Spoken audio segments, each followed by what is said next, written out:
Selfdeernis deur selfvergifnis.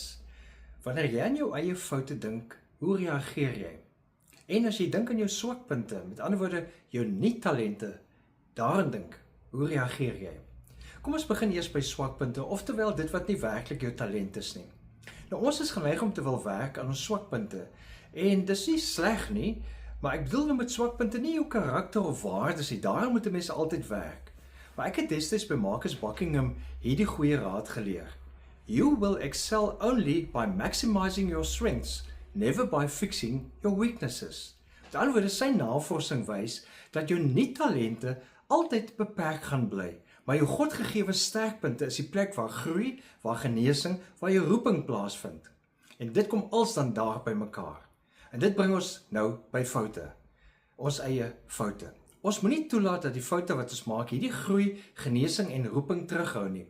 Hoor wat sê die Bybel, doen God met ons foute en sondes volgens Psalm 103 vers 12. Daar staan, so ver as die ooste van die weste af is, so ver verwyder hy ons oortredinge van ons af.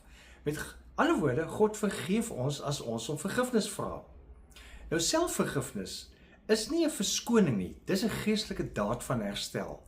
Wanneer jy jouself vergewe, erken jy dat God jou nie definieer volgens jou swakhede nie, maar deur sy genade en die gawes wat hy in jou geplaas het.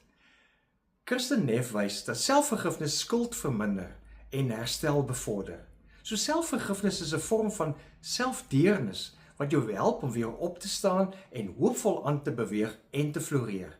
Dit gee jou geleentheid om ten volle met jou sterkpunte, ten volle met jou talente te woeker, sodat jy meewerk om God se koninkryk van liefde te help bou.